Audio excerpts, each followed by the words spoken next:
Thousands of eyewitnesses claim to have seen alien visitors.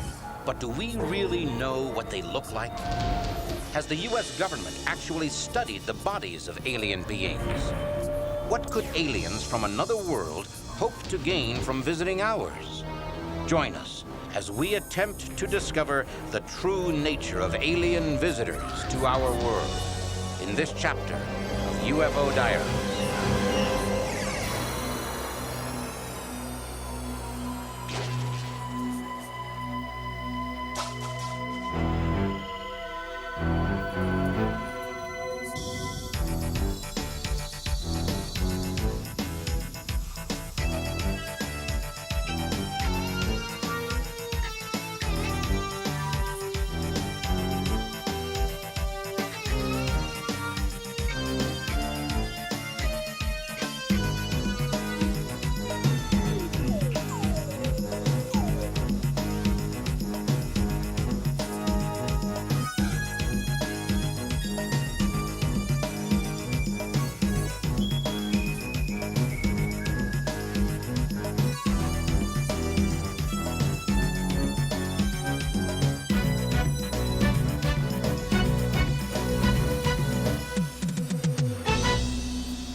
At the heart of all of our UFO diaries is one persistent question. If intelligent life forms are visiting our world, what are they like? Are they our friends or our enemies? Apparently, more people than ever now believe that humankind is being visited by extraterrestrials. Their opinions have been molded by what appears to be an overwhelming body of evidence, from reliable eyewitness sightings of UFOs to strange marks left at landing sites, to stories of face-to-face contact with beings from another world. But if these beings do exist and are visiting us, what do we really know about them? If they truly are interacting with humans, isn't it imperative we learn what their true mission is?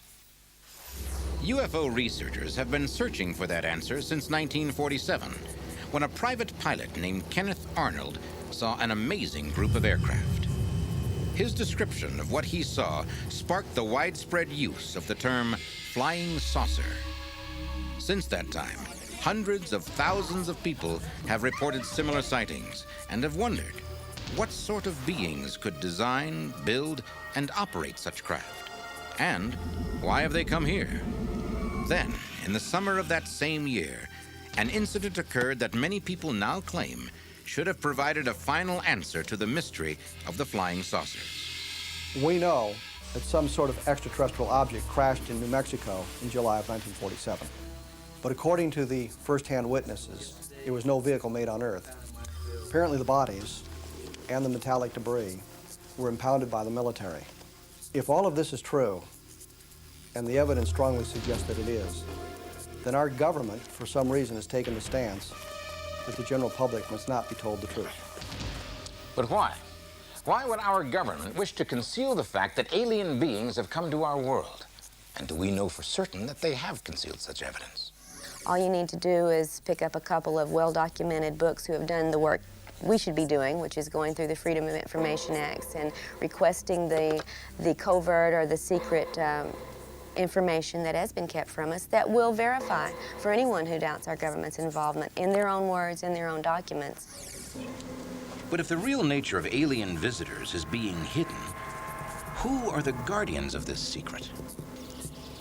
Some groups call it the Wise Men, the Magi, Magic 12, MJ-12, was an organization that was apparently appointed as early as 1947-49 to deal with this issue, to study it, to establish some policy and make some policy on how are we going to respond, how are we going to deal with the reality of extraterrestrial alien involvement. Now, an organization very much like that still exists, but they don't call it MJ-12 anymore. It is literally a multinational, multi-agency, international organization trying to keep the lid on this thing, to keep the cover on it, to control the release of the information. In my opinion, there's a lot of reasons why the government and NASA would want to cover up this situation, but I think there's one main reason that seems to wash mostly for me. In my mind, it starts with the Brookings Institution report in 1961. NASA contracted the think tank in Washington to kind of project what would happen if our planet was to find an extraterrestrial artifact, or even extraterrestrials themselves. The Brookings report concluded that one consequence of our exploration of space might be a face-to-face confrontation with extraterrestrial intelligence. They advised Congress that such an encounter would inevitably throw the world into chaos. Any more advanced society that comes and meets one of lower level is the lower level society is automatically absorbed by the technologically advanced one. Culminating in the collapse of religion and government throughout the world. And this is something I believe that the leaders of our institutions simply wouldn't want to face. They put a great deal of effort into concealing what they do know about the extraterrestrials. What I found yesterday in my field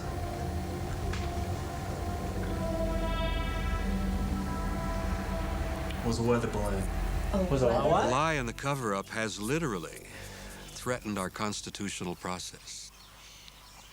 And that's why I'm involved, why I'm speaking out, why I'm violating my national security oath by doing so. Can this really be true? If there is some terrible secret concerning the true nature of alien visitors, what can it possibly be? Is it simply that intelligent life is not limited to the planet Earth? I think that there might be a way to gently let people in on what I consider a very acceptable fact that we're not alone in the universe. Because eventually it's going to affect the lives of every man, woman, and child on the planet. And it's crucial that people start to pay attention. It's crucial that the government starts to tell us the truth. But according to UFO experts, the alleged attempts to conceal the truth about alien visitors has not been entirely successful. Hundreds of people have reported sightings of UFOs and contact with aliens. And from their stories, we may be able to piece together the secret that MJ-12 is said to be hiding. We can theorize that UFOs are made of substances not found on Earth. We know from our study of outer space that vessels traveling interstellar distances would be subjected to all sorts of stresses and unrelenting radiation. For example, there are many witnesses who have described the debris found in New Mexico in July of 1947. Despite being thin and fragile seeming, it has defied all attempts to cut it, burn it, puncture it, or damage it in any way. If this is true, then there is still nothing made on our planet that has such remarkable properties. But then, according to many witnesses, UFOs have always exhibited powers far beyond our current level of technology. We've concluded that some of the intelligences that we are interrelating with apparently are multidimensional. That really upsets a lot of people. I find it exciting, but it bothers a lot of people. They walked right through the wall. The implication of Earth being invaded by multidimensional beings is frightening, if we assume their intentions are to do harm. What I saw. I'm sure you... The ability to somehow move effortlessly through what we regard as solid objects is one of the characteristics of alien beings that makes modern scientists shudder. Maybe they're not like But you. does the concept of multidimensional beings have any validity? Is such a thing possible? That concept in itself turns our idea of physics, the old Newtonian Einstein idea of physics, totally upside down. So if UFOs are made by beings who are masters of such advanced technology, what could they gain from visiting our relatively primitive world? And for that matter, do the countless reports of UFO sightings all describe the same vehicles, the same visitors to our world? How reliable are these reports? Can they be checked and cross-checked? Have the witnesses really seen an alien? If so, do these creatures come from one planet with one mission? Or are there countless varieties and species, each with a different purpose? The startling answers when UFO Diaries return. A growing number of UFO researchers claim that the United States government has for a half-century had undeniable proof of extraterrestrial intelligence and had hidden that evidence from the general public. But is it not just as likely that reports of encounters with alien beings are really nothing more than dreams, hallucinations, and imaginations run wild? I don't think you can argue with the thousands of reports, visual reports, sightings by credible people that have happened over the decades. I and other researchers, we get these drawings and we look and we compare. And somebody in California has drawn something that looks like what somebody drew in Pennsylvania or New Jersey. These people have never seen each other. They don't know anything about each other's lives. And when you start and lay out all of these drawings and you say, what are the patterns that people have been reporting for decades? They break down into this category of what is known as the grays. Sort of like we talk about Kleenex and Xerox now. There is this gray. And yet, many of the most reliable witnesses have reported seeing aliens of widely differing types. There's a number of aliens visiting here. It's not just a simple they. It's a very complex they, and they seem to be coming from everywhere on every kind of business, doing everything. From personal knowledge, I can talk about two different kinds. From research with other people who've had the experiences, I know there are more different physical reported types. People will describe creatures that look like a kind of a blend, half human, half alien. There's another group that appears to have something like a reptilian quality. The pupils of their eyes are vertical. I have personally seen the insectoid or praying mantis type creatures. And then there's another group that about 8 feet tall, very pale, no hair at all, that are basically humanoid, but they're massive people. We may be dealing with over a dozen separate groups, maybe even more. We really don't know. The variety of aliens that have been described over the years may suggest that Earth is being visited by representatives of many different worlds. The problem is that it may also prove that the witnesses are simply not telling the truth. Would it not be more convincing evidence if everyone who claimed to have seen an alien being described the same features? There are some variations, but about, I'd say, 85% of the descriptions fall in a particular range. The vast majority of reports are of small beings, gray, maybe 4 feet tall, a little bit higher, a little bit taller, a little bit smaller sometimes. If enough witnesses describe the same kind of alien, we could build up a detailed description of the alien race that seems to be most frequently visiting our world. They have very large heads. No hair, no nose to speak of, no ears, a little slit for a mouth, very thin, pointed chin, thin body, thin arms, thin legs. They have a tiny little thin neck, and many people are amazed that this little neck will hold this big head upright. Very large black wraparound eyes, or just huge black almond-shaped eyes. Sometimes the eyes are more slanted, sometimes they seem to be more horizontal, wrap around. There are variations there. Disproportionately long fingers. Most of them had 4 fingers. Some were reported to have 3, others were reported to have 5, but they were generally characterized by 4 fingers, no opposed thumb, as we use. 2 legs, no more, 2 arms, no more, 2 eyes, no more, and whatever is absolutely the minimum needed for survival, and that's what we see in these beings. It would be ideal to check this composite picture against something else, some kind of tangible proof. One man who may have had such proof was Leonard Stringfield, a UFO researcher who made a special study of UFO crashes and the retrieval of alien bodies. According to UFO researchers, an anonymous source, probably someone inside the federal government, once sent a top-secret file to Stringfield, a file containing the complete government report on an autopsy performed on the body of an alien found in the remains of a crashed UFO. Before his death in 1994, Stringfield was videotaped describing the results of the autopsy report he had seen. The dead alien. The head is large, very large by human proportion. There is no hair follicles. There are no earlobes. There is no nose as we have as human. The mouth is just a slit or an orifice which goes in about approximately an inch. Once again, all the details seem to fit together perfectly. But can we know more about them than just a simple physical description? Why are they here? What do we have that they could possibly want? Could it be the government feels we are in imminent danger from these forces? Is there anything we can do about it? Is there any way to know for sure what their purposes might be? The answers will amaze you when UFO Diaries return. The mystery behind visitors from other worlds continues to raise baffling, even terrifying questions. If this is an accurate portrayal of a small gray, then what is it exactly about them that is supposed to be kept secret? While some UFO experts say that it is the U.S. government that has hidden the truth about the small grays, it also seems true that the small grays have hidden the truth about themselves.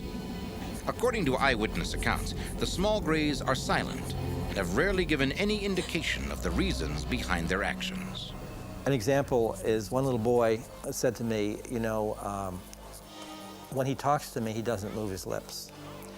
And he said he can hear everything I'm thinking, which is, of course, a wonderful way of describing mental telepathy. Perhaps no words are needed for the aliens to tell us all about their purpose here on Earth if we can believe the hundreds of people who claim to have been abducted by these beings. The abduction phenomenon is the most significant aspect of the UFO phenomenon that we have yet uncovered. It is a legitimate phenomenon. People, in my opinion, are being abducted as they describe.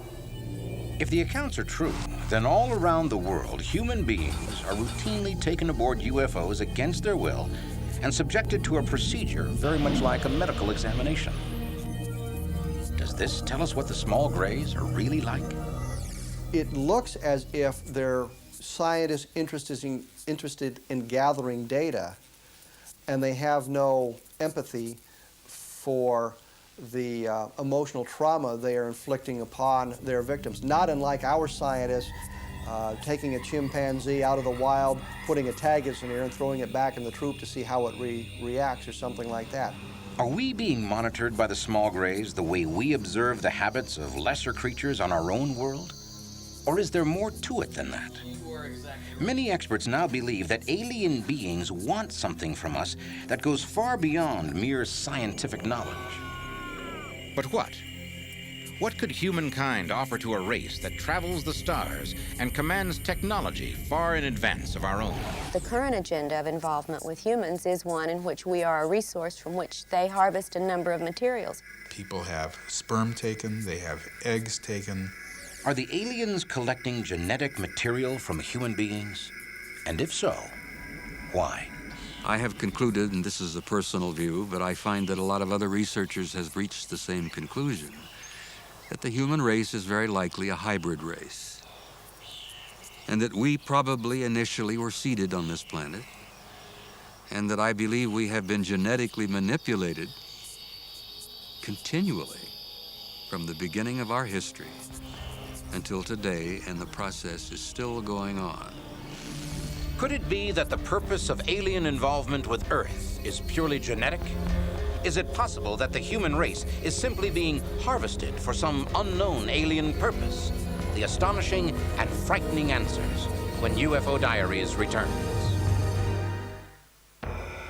In our quest for the true purpose of alien entities traveling to our world, we have encountered witnesses who claim to have been taken aboard UFOs against their will and forced to be part of an attempt to create a new race of half-human and half-alien beings. But can this incredible sounding story really be true?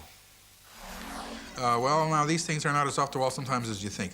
We feel that the production of these offspring of the hybrids is one of the major purposes of the abduction phenomenon, but we don't know exactly why yet. But there definitely seems to be a situation in which this hybridization program, or whatever one wants to call it, has moved into the production of certain people who look very, very human. Now, it's also highly possible that if the aliens can remove a fertilized ovum from a woman, an embryo, and bring it to term in their world that is, let's say, a hybrid, they could perhaps do that with 100% embryos, human embryos, 100% humans. Bring them to term and then raise that 100% human child in the alien environment. And if that person then is part of the alien operation, shall we call it, there would be no way to tell the difference. And former intelligence officer Robert Dean claims that during his tour of duty, he saw evidence that the armed forces knew of 4 alien races actively visiting the Earth, and one appeared to be exactly like us. All of the 4 different groups were humanoid, but only one of them was completely human. And I found it kind of amusing because that seemed to be the subject that bothered the generals and the admirals the most. The idea that one of these advanced intelligences could sit next to you in a plane or a restaurant or in a theater, and you'd never know. But what about the other alien types some witnesses describe? Do they play a part in the agenda of the small grays?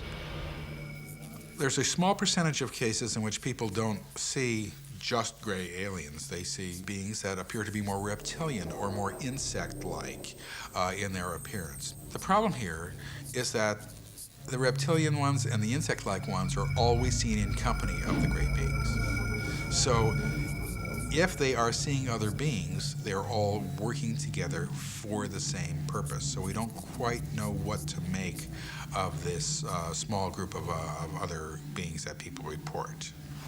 But is this the only possible explanation? Have we learned that humankind is little more than a laboratory animal for the use of extraterrestrial invaders? Isn't it possible that the aliens are here for some friendly purpose? There is not an iota of evidence that they're here to help or that they're here to hurt.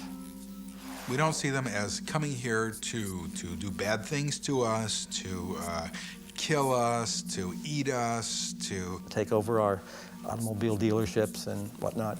We see it as being primarily clinical. But the current agenda, as far as I'm concerned, is one of harvesting resources from us, much as we would harvest a crop or from a herd of cattle or from whatever, that we are a very useful product. There are physical materials they take from us, and there's emotional and energetic materials that they take from us, and I haven't seen that they've given a whole lot back in trade for this. I think it's a one-way relationship.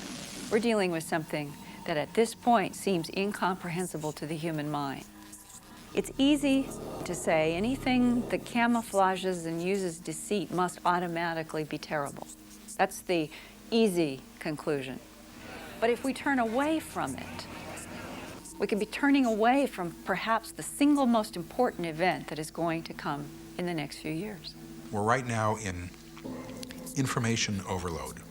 Right now we know tremendous amounts about this subject, and we are closing in on the ultimate purposes. And I think within the next few years, we are going to completely solve this phenomenon, and we are going to know what the entire UFO phenomenon is all about. No matter how you accept this and how you deal with this reality and incredible things that we're going to be confronting in the next few years, we must not be afraid. We've got to understand that we as human beings have an undeniable integrity of our own as a race and as a species. And that, I think, will bring us together. There seems to be a consensus among eyewitnesses of what aliens look like. And government documents do appear to confirm that the UFO phenomenon is being monitored by some high-level group. But will we ever learn the real truth about beings from other worlds? It may well be that for the moment, the decision is still in the hands of a small circle of people in a top-secret government office, or in the hands of the extraterrestrials themselves. But in any case, for the time being, the real truth is locked away in a sealed chapter of the UFO Diaries.